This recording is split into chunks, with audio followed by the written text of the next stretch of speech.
capes and subsequent capers.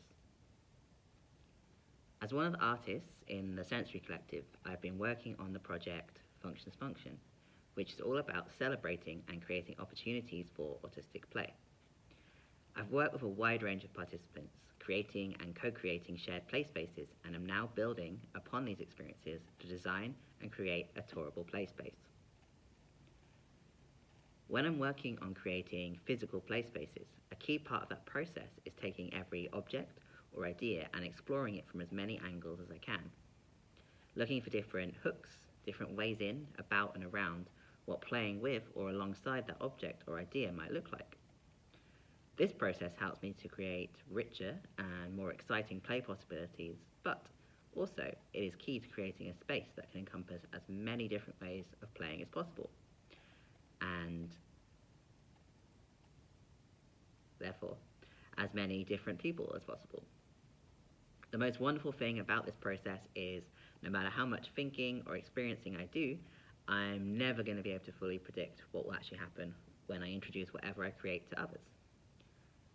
Something I've been thinking about recently is what capes might do in the play space, so I'm going to share a bit of that thinking.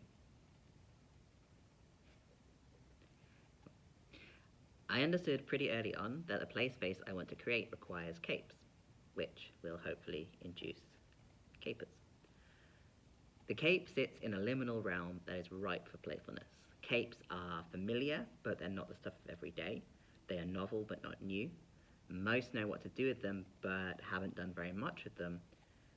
All of this in-betweenness that capes inhabit means that when you bring one into an everyday space, it's usually unexpected, but not too intimidating, which is perfect.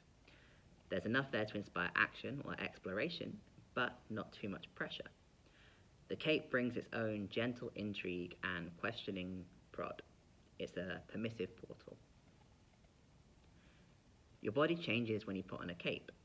The weight becomes part of you in the same way most clothing does, but it extends your movement in the way most clothing doesn't. So it changes the way you move, and your body learns to move with it. The weight of the cape can be soothing or energizing, grounding or lifting. If you're someone who doesn't feel very in touch with your body, it might create different sensation in your muscles and across your skin. If you are someone whose body can be on high alert, the weight across your upper body might encourage relaxation. The cape can make the most reluctant or self-conscious of us soften and stand taller at the same time. It is a gateway to extravagance and silliness. Stepping into a cape means stepping out of your world a little.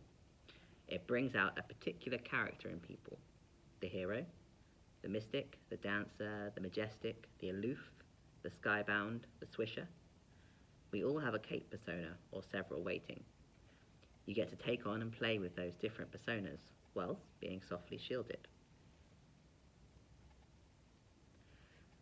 I'm a gentle swisher meets high energy leaper. The swish factor is one of my favourite cape elements, being able to twist, spin, rock my body and having the cape follow, feeling the movement of slack just before it changes direction. The soft sounds, the pull on parts of my body, the way the most subtle of movements or the most dynamic and explosive create different shapes. The cape can also become a wearable enclosure. It can hide you in an act of mischief, in that way where you know you're not really hidden, but you still kind of feel like you are, and choosing to believe that is a game in itself. But it can also hide and swaddle you in an act of seeking shelter. Then there's the potential of the fabric and form. They can be light and airy, heavy and slightly musty smelling, fur-lined, stretchy, shimmery, extravagant, simple. They can have different lengths and shapes, all of which affect the way they move and feel on the body, but also the things our imagination, consciously or subconsciously, attaches to them about what kind of persona or energy they hold.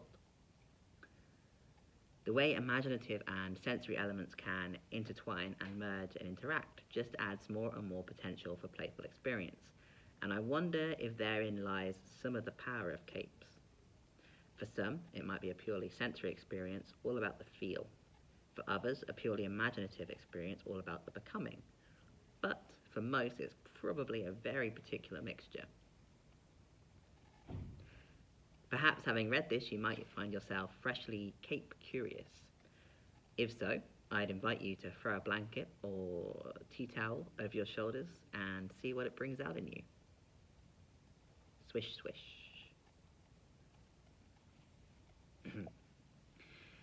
Max Alexander is one of 6 artists who form the Sensory Collective, a 21-month-long program of sensory arts projects for participants who experience multiple barriers to access mainstream arts activities.